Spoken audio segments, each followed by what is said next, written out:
Hello! Welcome to our brand new group, the VanillaPura Book Club. We're super excited to have you with us. It's our first ever extract making class. Why do we have this book club? We set the book club up to celebrate the launch of our new book, and we wanted to have a place where we could gather with people that have made like hundreds and hundreds of extracts. I think right now there's like 160 members of this group. Most of you have purchased our book, if not all of you have purchased our book, and are members of our Club V Pura program. And this group represents the people that, I don't know, between everyone on the site, you could guess how many extracts we've made together. Thousands? At least? Yes. I think now thousands, probably. I think Yes. It's safe to say that thousands of extracts have been made. And so we thought we could have some fun interaction and really start going maybe even one level deeper in these classes as we dive into our book and we start making all of the extract recipes that are in our book, The Art of Extract Making. Yes, Right? we're hoping that we talk about the recipes in the book, and then we can have a little dialogue with recipes that you guys have made, tweaks, maybe some epic fails. So we can just kind of have this dialogue where we can have these moments where we can grow and create even better recipes. That's the idea. That's the idea. So it has been quite a journey. Most of you that are here today were also in our book launch party that we held like just a few weeks ago. And that was the first live event that we did within our VanillaPura book club. And it was a huge success. We had like 40 people there. It was just so much fun. We had so many of you that were able to fly in, and it was so nice. It was so fun seeing you guys. Wasn't it fun? It was. And we were able to have like guest speakers. We saw Julie make the mocha extract, Starlet with her holiday or the winter spice. She made the winter spice, right? yes. And then we had Mary with the lemon extract, Vanilla, and yeah. they all just kind of stole the show. Oh, all I know. three of them Your were. personalities, my goodness, each one of you just added so much warmth and goodness Yes. to that launch party. No, it was exactly what we were hoping for. We had a lot of people just from the state of Utah that showed up that we had never met before, and then we had a few friends and some family members there. And as we talked to everyone after the show, they all said that it was the three of you that stole the whole show. Yes. They're like, that was the highlight. And we're like, you know what? It really was the highlight. And so we just feel so fortunate to know people like you. And you saw how sweet everyone really is when they're in front of the camera and they're making extracts. You're just the most amazing people ever. And we just are so grateful that we know you. Yeah. So here's what we wanted to do here is this is the first, we're going to call it a class really instead of a party, where we want to start transitioning to extract making classes. And over the next year, we are going to make in this group every single recipe in our book. And then some, right? We're going to expand and we're going to do all sorts of different things building on the recipes that are in our book. So it'll be sort of a full year review of the art of extract making. Yeah. And so, like I said, we want to have a dialogue of things that have worked for you, things that haven't worked, ingredients that maybe have overpowered some of your recipes, things that were bland and you needed to add something, or bottles that didn't work, or your favorite kind of bottle. We want to have just really a back and forth discussion here. Of extracts. Of extract making. We want to share all of your experiences. One of the things you all have seen in our book is the last page of the book, or the last 12 pages, is the journal, because what we hope is that our book is just a platform that helps you begin to make your extracts, but even as you're making them, if you have an idea in your head where you say, I think this could use maybe this kind of spice, or maybe add cinnamon, or maybe add a little mocha or something, we hope that you share it. We hope that you write it down so that when you taste test it a year later when it's done, that you know that you created a great one and you know how you did it and you can recreate it. And we'd love to share all those best practices here. Yeah. So that's what this group is all about. It's for people that are really into extract making, that want to participate in regular classes with us, going through every extract in the book and making sure that we all know how to make them, and then discussing all the little nuances that maybe we didn't cover in detail in the book that we can kind of cover as we're going through it. It's always helpful to just see it, right? Yeah, and the book really is just a foundation. And the hard part about the book is we finished this we couldn't make any more changes for what, about a year? Yeah, we had to It's been finish it about like a year ago before publication. And so even since then, we're like, oh, we've learned this, and we could add this, and so this group is more a living, breathing part of extracting, and the book is the foundation. The book's the foundation. So a couple things about the book. We have been on the Amazon bestseller list for over 5 weeks now, going on 6 weeks, which is for a cookbook is just absolutely amazing because it's more than a cookbook. It's vanilla bean history and cultivation and alcohol selection and all of these things that are so sort of daunting to people. So it's a lot more than just a cookbook, and I think that's the reason why. But thank you for all of your support in leaving reviews on Amazon for the book. If you haven't left reviews on Amazon, please go there and leave a review. Reviews are really, really important to Amazon. So thank you for all of you who have already left it. We've got like close to 60 reviews now, I think. But please continue leaving reviews on Amazon. We appreciate it. And then for those of you that aren't in this group, you're going to see a rerun of this live right here on our YouTube channel, and then it'll be published also to our other Facebook group. So join Making Vanilla Extracts by VanillaPura. You'll see all of the content there. You can hit subscribe on our YouTube channel. Make sure that you'll see it, and that way you'll be updated when we post the reruns of these lives there. And then, of course, those of you that are members of the new VanillaPura book club, you get to participate live, and we hope to be able to interact with you and have lots of fun and learn from you while we're making this together. Our group, the VanillaPura book club, you're not going to be able to make posts in that group. All posting happens in the other group, the Making Vanilla Extract by VanillaPura. So all the posts go there, but certainly you can make comments underneath all the posts, and that's where the interaction will happen. But there's going to be very little moderation in this group, but this will be the group where Jill and I hop on and do live interactions and classes and different things with all of you since you're the experts. Yep. Sound good? Yeah.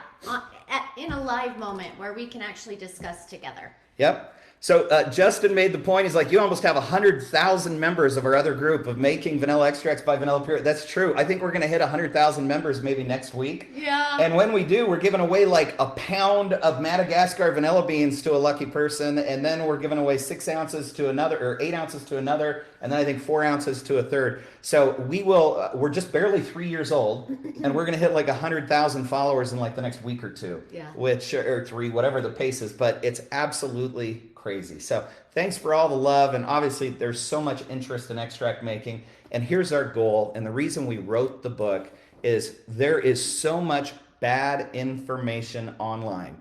Yeah. Our number one comment that we get outside of our group when we're talking to new people is, what's all the fuss? It's so easy to make extract. Just put beans and booze and wait. That's the number one comment. Just put beans and booze and wait. The number 2 most recurring comment that we get, and we hear it all the time, is, I've been waiting a whole year. Why is my extract horrible?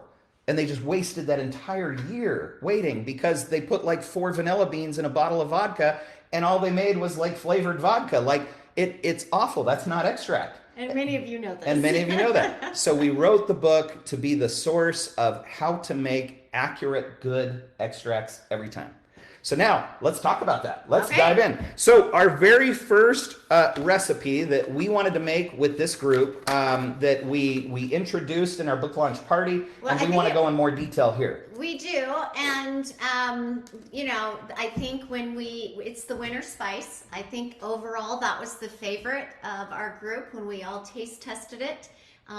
There was this almost like, wow, up throughout the room, right? It just filled the space with this holiday, energy and memories. That's what everyone was saying. It was like, oh, this is so holiday. And so we want to make it now because you need to have it ready for you next holiday season. Yep, and we're almost out.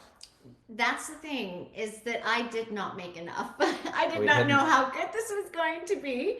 And so I'm going to actually double this recipe as we make it together because I need more for my own baking and uses. And then also I want to give it to some of my friends with certain recipes, cinnamon rolls and other things. Even like a little tea setup that I like to give to one of my friends. I want to put a little bit of this extract that she can add to her chai lattes.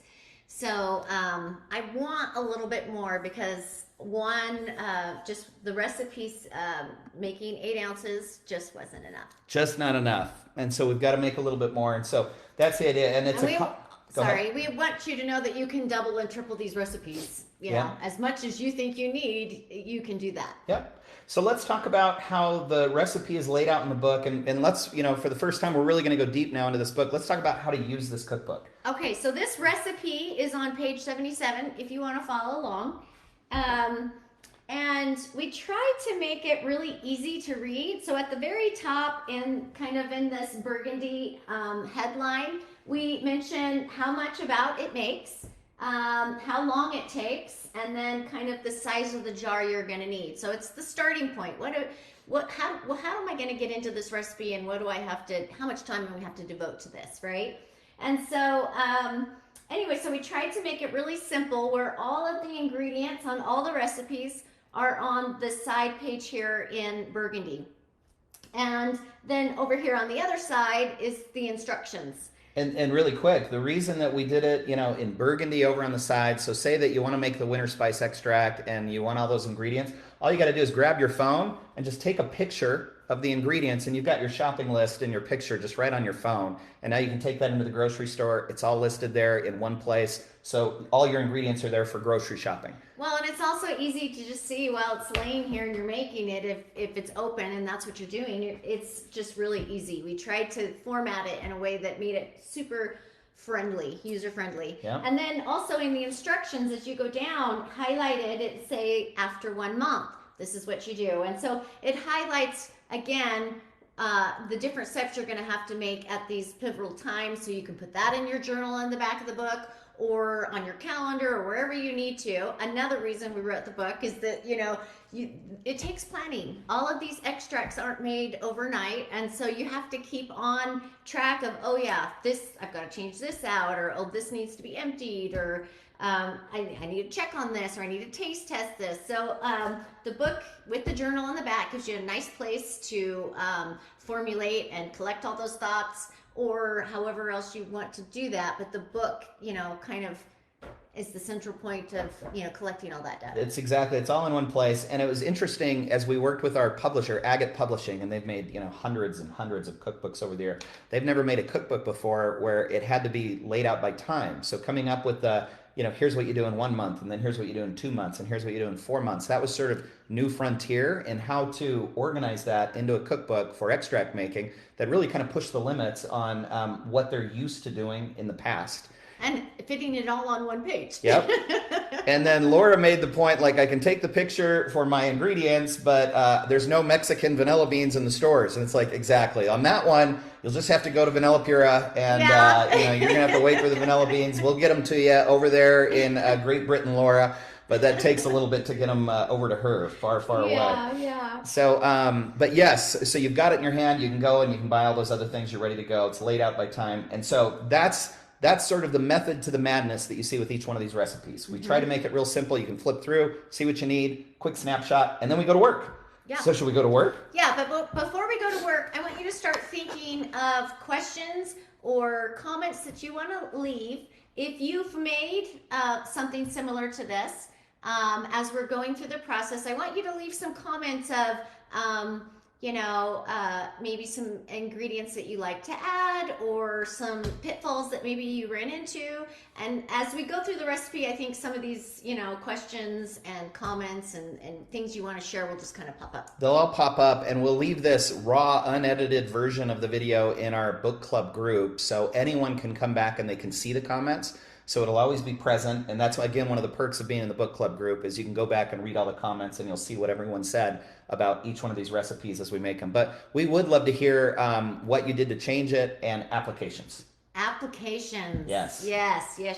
And, in the beginning of all the recipes in the book, we usually list about 3 or 4 different applications that you can use these recipes in.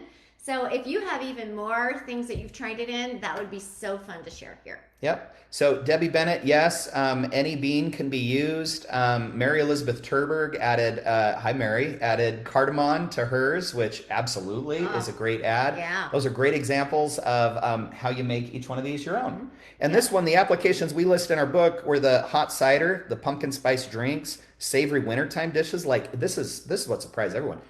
yams, like sweet potatoes, right? Yeah. Ham. You know, you can drizzle some of this vanilla over your ham, and it adds like a little bit of sweetness into that glaze over your ham. And then all the baked goods, the cakes, the chocolates, the bread rolls, and then the coffee. I'm loving it in the chai tea latte right now. Yeah. I don't think I left the house on Sunday. I cuddled up with a nice snuggly blanket with a good book and a nice chai latte, and I was in heaven adding just a titch of this. Just a little drop, Yeah. drop or two, and it's really, really good. So hot cider, those are all great things. So Yep. yeah, keep any other things that you would add it to. Put those in the comments because it's great stuff. So let's go ahead. Should we make it? Yes, let's make it. Okay, so the first step is we're going to place the beans in the jar. So the beans that I have, and the recipe says half an ounce of Indonesian beans and half an ounce platifolia and half an ounce of tahitensis. We wanted to do this so we could add kind of the smoky, earthy part of the planifolia, and then that fruity part of the tahitensis. So what we've chosen is we're doing Ugandan for the planifolia, and our Colorado Ecuadorian for the tahitensis. And both of those I think will add just a lovely combination. We have many, many, many beans that are planifolia, and we have many beans that are tahitensis. Choose your favorite. Choose your favorite. You can look at the taste chart in our book to see how they all taste if you're unsure, but choose your favorite, you know, and decide which beans you think would be best based on your own flavor profile. Also, we'll get texts. You'll see me looking at the phone because there's so many comments. We just want to thank Teresa. She's on right now moderating, and so you'll see Teresa. A lot of you met Teresa in our book club party. So she's texting us some of sort of the high point comments as well, so we'll be checking phones. We're hoping not to miss it. So we don't miss, you know, a lot of the important questions that might pop up. So thank you, Teresa, for your help today as well. Everyone can say hello to Teresa. Hi, Teresa. And this is our first book club, you know, live. And so we're going to want to improve it. We're going to get better at it. But this is the first time where we're trying to really have more of a dialogue with you guys. Yep. So one of the questions that came up is when and we'll get to this. Maybe I'll wait. I'm going to wait till we get to the star anise. Stop me, and we'll have a conversation about that. Okay, awesome. Okay, so since I'm doubling this, I have an ounce of Ugandan beans, and I have an ounce of the Ecuadorian Colorado beans. Yep. So I love the seeds in my extract. The more seeds, the better. But I also like being able to have seeds later for ice creams and other things that I can, you know, maybe get out of my mother jar, or even in the jar itself at the end, I can slice open and get some of those. So I'm going to do both. I'm going to tie. Thank you, Starlet, for teaching us this method because I love it. Just tie it, and it fits into the jar just perfectly. And so I'm going to tie a few of them, but for the most part, I want to just cut them into small pieces. And we won't spend a lot of time talking about the whys, but in our book, there's a whole section on cutting, slicing, knotting, all the different tricks. And so you can go and read that section to see which way is right for you, but there are pros and cons to each. But we like having some of the whole beans left over when we're done to be able to sort of squeeze the caviar out to use it. You can squeeze it out like a ketchup, you know, pouch that you get at a fast food joint. It kind of comes out like that. Yeah. And then we also like to have tons of caviar at the base of the jar. I love the very end. That's like the best part. Exactly. So, sad though, because it's over, right? So we like having all of that caviar. We like getting the speckles in our extracts as well. And so we have a lot of fun with both. So now you can slice it down the middle. When I cut them in the little pieces, I find that I get just as many extract, seeds coming out of it the same. Once it gets absorbed, all those seeds come out when I cut them too. So whatever you prefer. And it depends on the size of your jar too, how small you cut them. I love this jar. This is our Elena jar. I think it's pretty. I like to collect different kinds of jars. But also, it has kind of a wider mouth, and with the ingredients that I'm putting in here, these will come in and out really easy. If I were going to be doing like a fruit extract or something that had bigger pieces, I would pick something with a wider like a mouth. mason jar or something like that. You can do, canning jars, mason jars, So while you're cutting those and putting them in, is it okay if I talk about jar size for a minute? Yeah. Because it's really important. So this is a 16 ounce jar. we're trying to make 16 ounces worth of extract. A couple of things on jars that are really important. We talk about this throughout the book, but one is if you're making an extract that has lots of ingredients like this, you're going to displace a lot of spirit. And so the water level or the alcohol level is going to rise and rise with every ingredient that you put in. And you may not get all 16 ounces in the jar.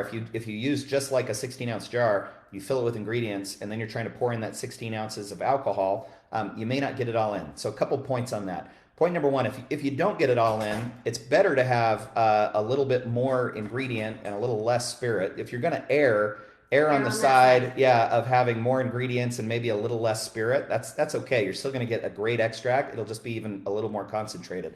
But what I don't want you to do is I don't want you to shy away from ordering a jar that says 16 ounces or 8 ounces. And here's the reason why.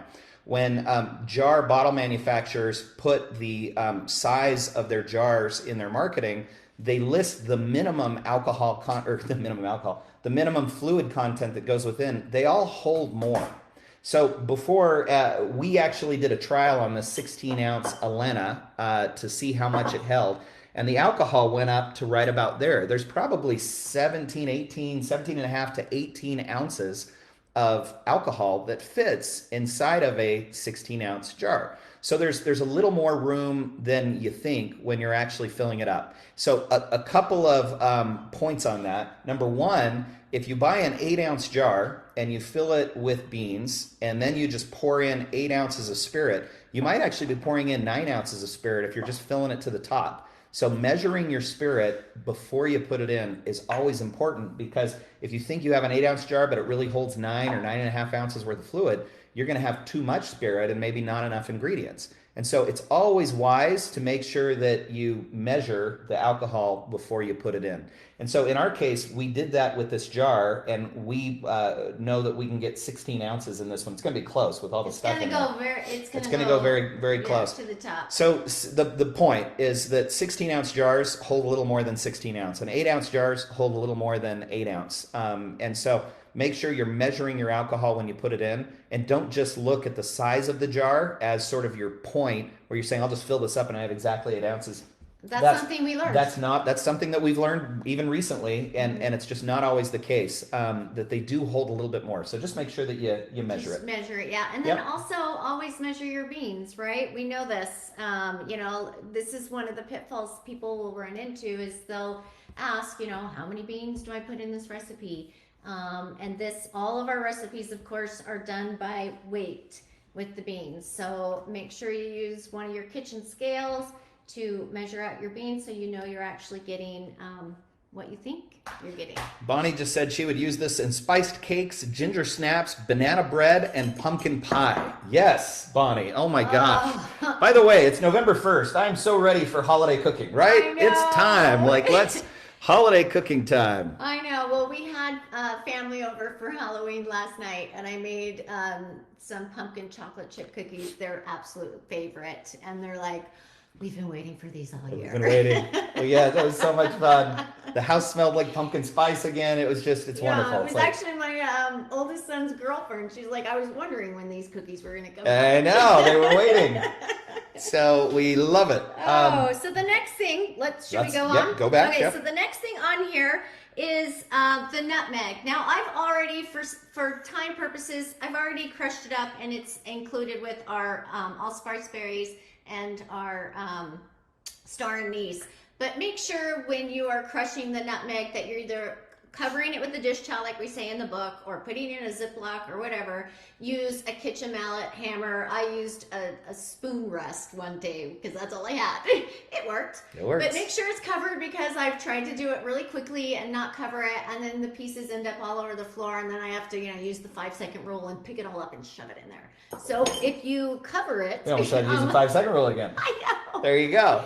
So if you cover it, it'll just make it easy. So we've got 2 whole nutmegs, because we're doubling. Yep. And then we've got 2 teaspoons of allspice berries and 2 teaspoons of the star anise. So this is the question where I wanted to talk about it. Since star anise comes whole, how do you know what 2 teaspoons is? Because it's hard to put like a star inside of a teaspoon and know exactly what it is. Yes. So how do you do that? I think in our case, what we just look at it and we kind of guesstimate how much it is, because we don't pulverize it to make like a powder to scoop it up. No. We just we can't really say a count because you'll see that like pull up a tiny one Well, and then pull and up. I also make sure that they have the little seeds in there. Some of them, you know, they're huge, but some of them might not have the seeds in them. Yeah. If I have larger ones, I kind of just eyeball it. Because these are two, so if we said like 4 stars, if they're this size, that might be correct. But if they're this size, that may not be correct. Yeah. And so we I kind of do eyeball something it. in the middle of that. Yeah, so we Yeah. kind of eyeball it in the. I mean, what do you think the average would be in terms of number of stars per teaspoon?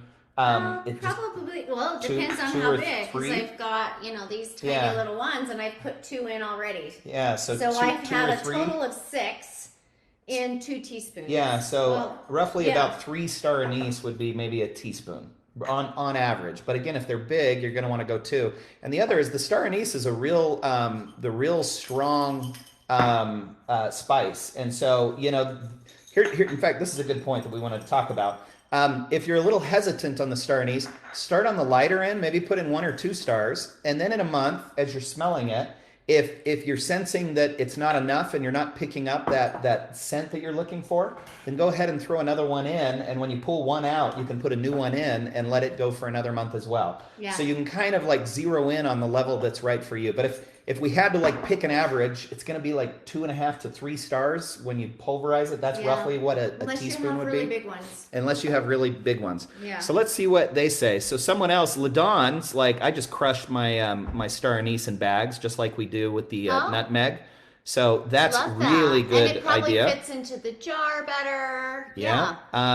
And so Bonnie's saying 2 to 3. So just like us, that's been our experience. So there's lots of ways to go about it. But again, the where you want to err when you're extract making is on spices and things like this. Go kind of soft at first because you can always add more. If you go super strong, you can't remove it. Yeah. And it's harder then you've got to add more alcohol and you're trying to dilute it. And then when you add more alcohol, you've got to add more of the other ingredients. So it's super easy if you start light and you're just not smelling enough of it, go ahead and add another one in for another month. Yeah. And if you start heavy, you're kind of stuck with it. It is what it is. Yeah. Yep. Yeah. So go light at first, and you've got a whole 12 months to kind of play with it, right? Yeah. So after that first month, you can kind of, if you can't smell a lot of the star anise, maybe you add a little bit.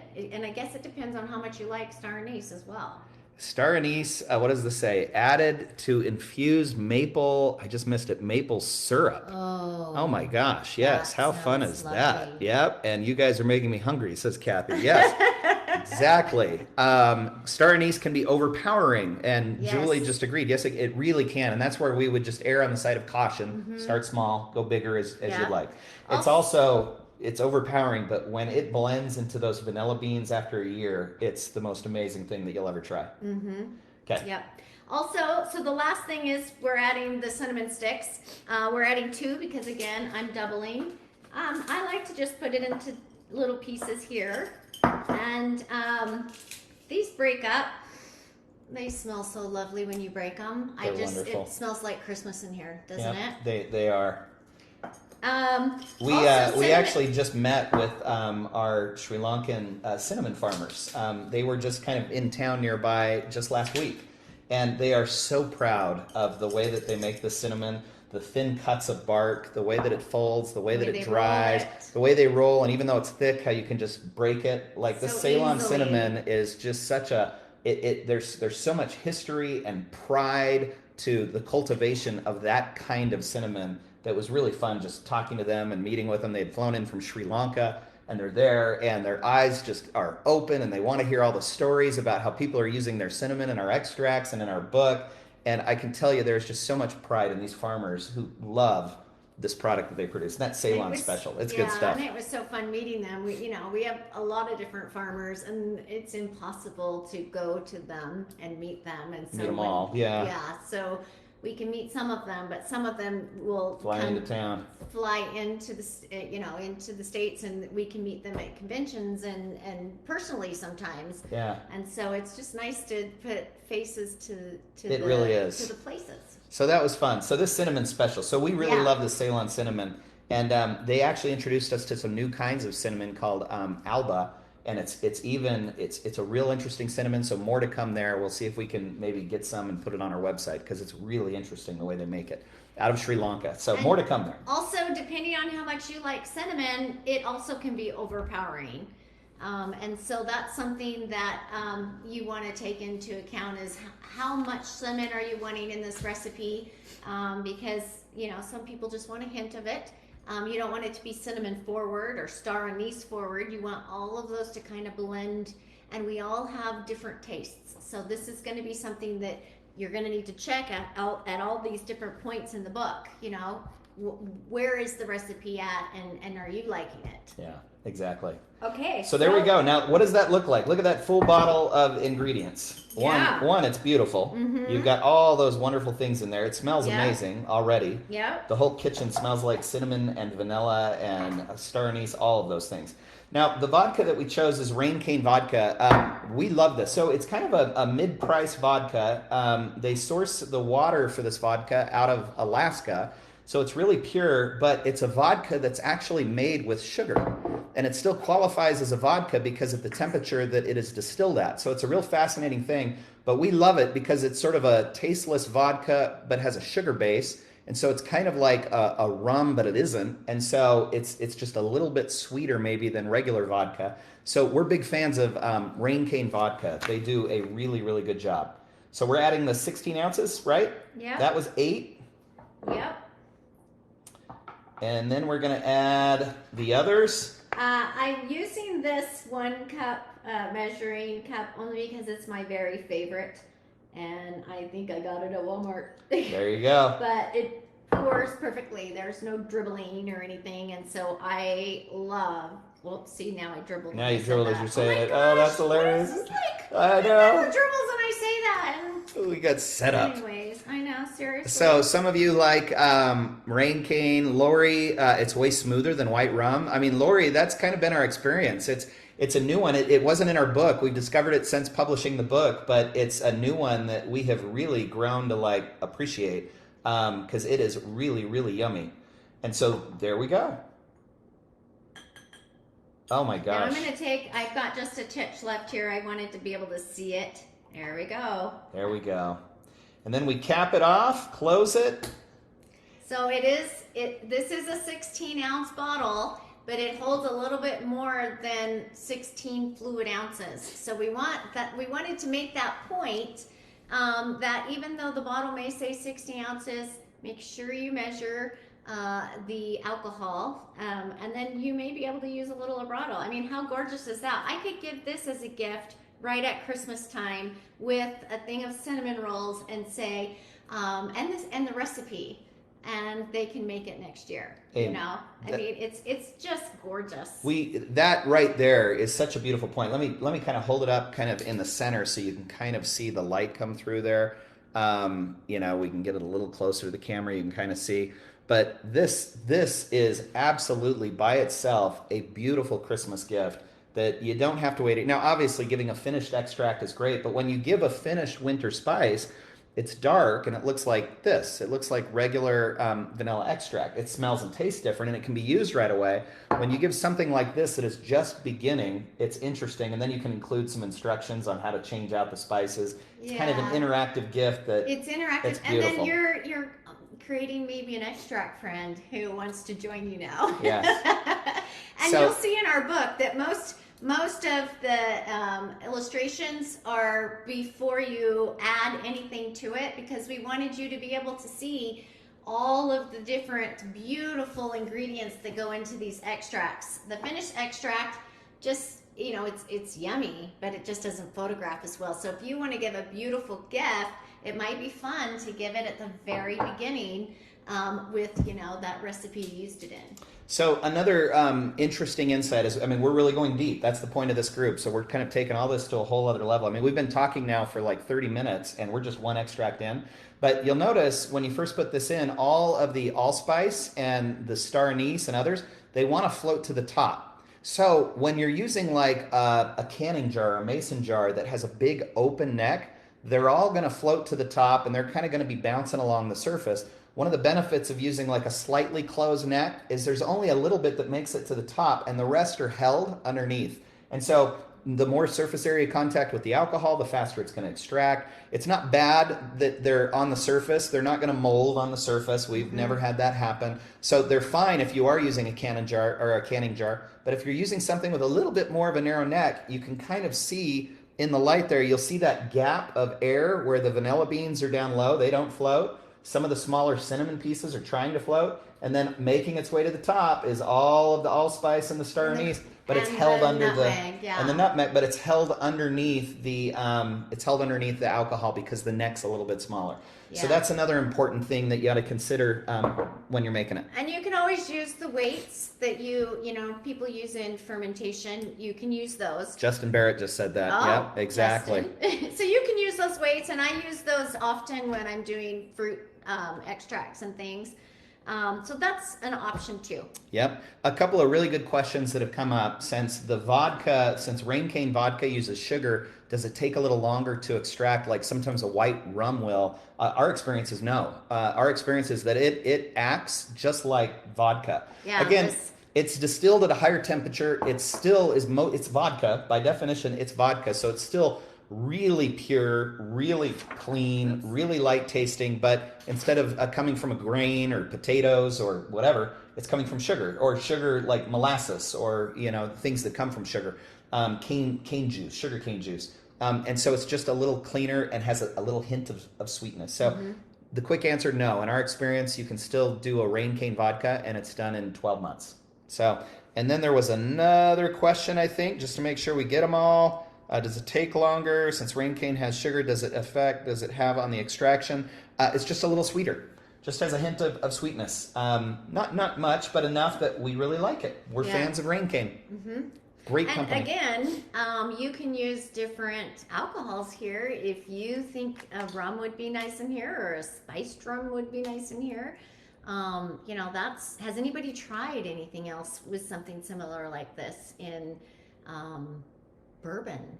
Or do you have any experience in trying different alcohols and these type of extracts with the holiday spices? Yeah, Lori Lanford makes the point that though it doesn't have as much of a taste as rum does, and you're spot on, Lori, it doesn't. It really is vodka, but just that sugar base, which we really like. Moonbabe's using a white rum, which is beautiful. A spiced rum for this would be beautiful, but it would take a little bit longer. You're probably up in the 18-month range.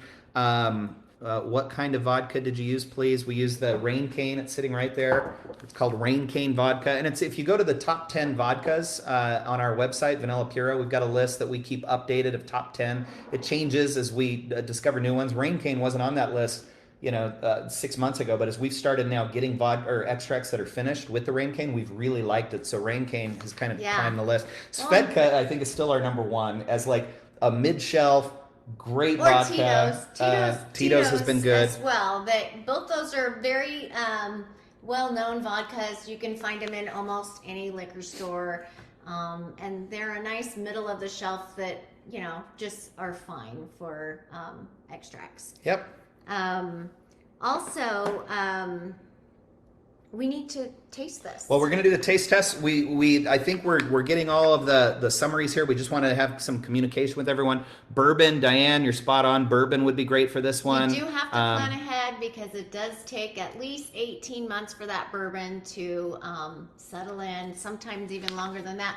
Have you guys found out that it takes even longer than 18 months? What have you found with the using bourbon? Your bourbon? Yeah, with the bourbon it probably would. Julie's talking about Papa Pilar's rum, which is fantastic.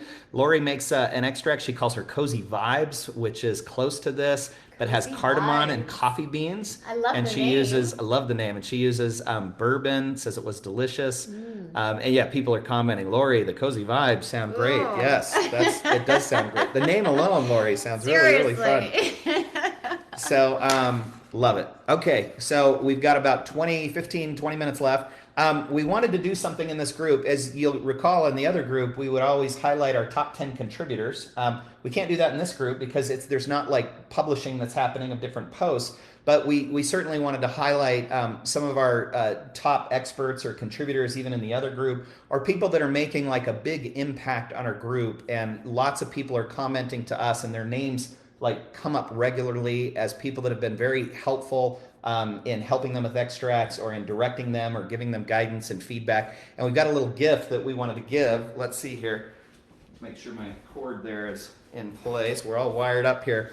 We wanted to give a extract making kit to one of our great contributors. Now, obviously, everybody watching deserves this, but so we kind of had to pick one because we like doing giveaways in these lives. It's always just kind of fun. Well, it's a kit with the book too. So if you already have a book, and many of you do, this is all ready to go for Christmas if you want to give it to a gift for someone, or if you just want to keep it for yourself and have a backup, you can do that too. So it's you've seen the pictures online. It's just this beautiful little gift box. It ships in another box, so the gift box arrives nice and clean. You can put a bow on it, goes right underneath the Christmas tree. Yeah. Super easy. When you open it up, it opens nice and neat and easy. And on top, It's the book. we'll kind of hold it up, is the book. And so you can remove the book. And then underneath is an ounce of vanilla beans.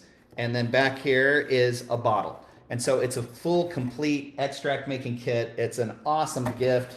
If someone is interested in starting extract making, it is like the perfect thing to get for them. It is. So, well, even if they're just bakers, you know, you can introduce them into this extract making world, and it could, you know, really change their life. Like it us, really right? could. So we wanted to give this very first gift to Justin Barrett. Justin has been such a big force within our group, the Making Vanilla Extract by VanillaPura. He's just an amazing guy with tons of experience, gives great feedback, great advice. I love his advice, even for taking his pictures. He shows us his background things he does, and you're just full of fun information, and you're always willing to share it. So which we appreciate. Thank you so much. He sent a couple of really cool recipes. We're going to be publishing those recipes on our blog here shortly. Yep. And so we'll be in touch with you, Justin, about that. But thank you, Justin, for being you, for all of your contribution. You really have just made our group even more special. And it's because of people like you, that our group is what it is today. And everybody who is in this group that we're talking to live right now has been and still are a Justin. Yes. You're all just wonderful for all the same reasons. And you all have these moments where all of a sudden, all the spotlight is on you, like Julie Provost, at the book launch party. There she is, and the spotlight's on Julie, and Mary Terberg, and the spotlight's on Mary, and Starlet. We're at her farm, and the spotlight's on Starlet and her vanilla room, and Lori and Michelle doing lives, and Krista Howard. So it just, the way it works with this group is that at one point or another, the spotlight shines on all of us, and we just wanted to recognize Justin and say thanks. The spotlight's kind of been on you for the last little while because of your great content feedback. So thank you, Justin. You're wonderful. We're glad to have you. Okay, let's wrap up by doing a taste test of our winter spice that we just made. So as we said at the beginning, the reason that we're making winter spice right now is we're almost out of the last one that we made. And we in our upcoming lives that we'll be doing in this group, we will be we'll go through the change out of the winter spice. So we will be doing the 1 month update, we'll be doing the 4 month update, we'll be doing the 12 month update on the winter spice. So as we do these lives regularly, we'll be going through all of these. By the time we get 6 or 7 lives in, we're going to have to really go faster because we might have 4 or 5 extracts that we're going to be doing change outs, or we'll just do more frequently, just to make sure that there's a whole lifespan of extract making for every extract in the book. And we would love it if you guys are making these as well, to kind of follow along and say, well, I got to month 4, and I needed more cinnamon, or I needed this or that. It'll be kind of more of a fun discussion as we grow with each extract.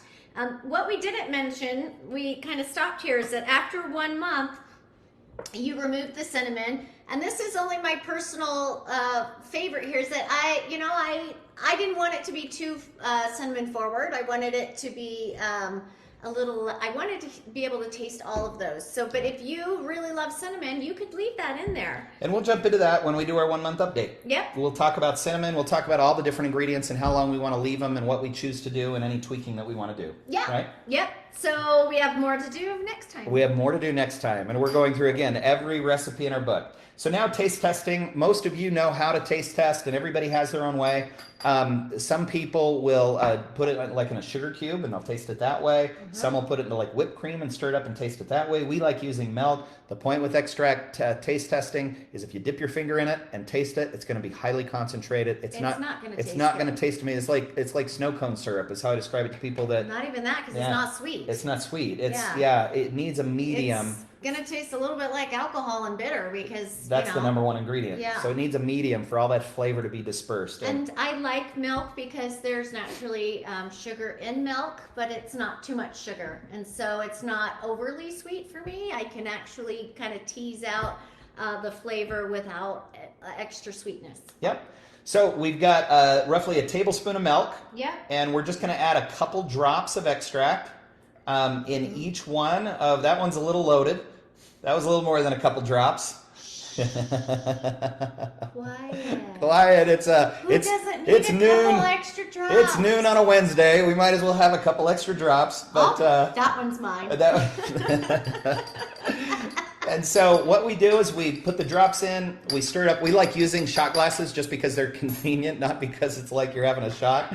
But you let it kind of sit in the milk for a minute. By the way, just let's look at it. One, you see lots of little particles. So you see certainly the speckles from the vanilla bean caviar. You see little flecks that come off from like the cinnamon or the star anise. They're there. Yep. And so some people like that, some people don't. When your extract is ready to use, if you want, you can pour it through a coffee filter, a cheesecloth, or just a strainer to get like the big clumps out, but leave the little ones. That will break my heart, but if you want to do that, go for it. We think all these little particles are what make this extract even more special. There are no big pieces in here. I've already strained out when I got rid of all of those other ingredients. I put it through a fine mesh strainer. Well, not a fine mesh strainer, but I put it through a colander to get rid of like the big pieces. I don't have any big pieces from the cinnamon, although when you do crack it, it does come into these little pieces, so you may have to look for that. But I really don't want to get rid of all of those wonderful little specks and other little things that, I just really quick, because there's funny stuff happening right now. Sometimes I wish I could just be like watching and commenting with all of you, right? No, seriously. So we were talking about the amount that was in here, and Michelle goes, sure, Paul. And then someone said it's 5 o'clock somewhere, and then Laura over in Great Britain's like, it's here, 5 o'clock. Yep, so it's 5 o'clock somewhere. Anyway, there we go. It's always fun stuff here. This is good stuff. It's so fun hanging out with all of you. Yeah, you guys are fun. Okay, so again, in our book launch party a few weeks ago, this was everyone's favorite that everyone's talking about. Yeah. So here we go. We always say cheers. Cheers. Let's taste test it. Oh my gosh. I mean, really, it's Christmas in a bottle. It's, oh my gosh. I've actually put this into my frosting on my cinnamon rolls, and I can't wait to make cinnamon rolls. It is so yummy. So here's an interesting thought, because we spent some time talking about star anise and how it's really powerful. So it is powerful, and you'll smell it when you're making the extract, and it's heavy and it's bold and it's powerful. But when you're putting extract into whatever it is you're baking, remember, you're usually adding a teaspoon or 2 teaspoons into whatever it is you're making, so that flavor then gets dispersed over a large area. So one of the interesting things you notice when you're taste testing is that flavor dispersion. Mm-hmm. I would almost say, even though I can smell the star anise when we smell the extract, like open this up if you could, you smell a lot of star anise, right? It is a little strong. It's a little strong. It's very strong, but then when you taste it, you're not tasting it as much as it becomes a really memorable accent to the flavor that you're getting. And so just remember that though it might be strong in your jar, when you add the teaspoon or 2 teaspoons into what you're baking, or when you dribble some on top of like the ham or all these different things that we decided, that flavor is going to be spread out over a lot of surface area. Yeah. And when it does, everything that is strong goes to not as strong, and it becomes an accent to the dish that you're making. So if you get to the end of your winter spice and you're like, I feel like the star anise has overpowered it, or the cloves or the nutmeg, whatever, or not cloves, excuse me, the allspice that it's overpowered it, remember that it's going to go into a teaspoon that then goes onto your dish, and it's going to be spread out, and all those strong things become a little weaker. But boy, there's these little accents of just beautifulness, right? You can add cloves if you want to this recipe. I like to leave it out. I think cloves are it's not one of my favorites. I like it in some other things, and it can be overpowering too. So I left it out. But if you love cloves, throw it in there. That is such a perfect one to begin with. That Definitely. winter spice, and inspired by Starlet, obviously, and what she was doing with the holiday mingle extract that's on our blog. I mean, Starlet has just opened our eyes to so many amazing applications, and that's why in the back of the book there's a big call out to Starlet. So your fingerprints are just over so much of what we do and who we become, as are so many others of you that are also mentioned. I think many of you that are here with us right now are mentioned in the book. I think we've got almost everyone here that's mentioned. So there we go. That's our very first extract making class from our book, The Art of Extract Making.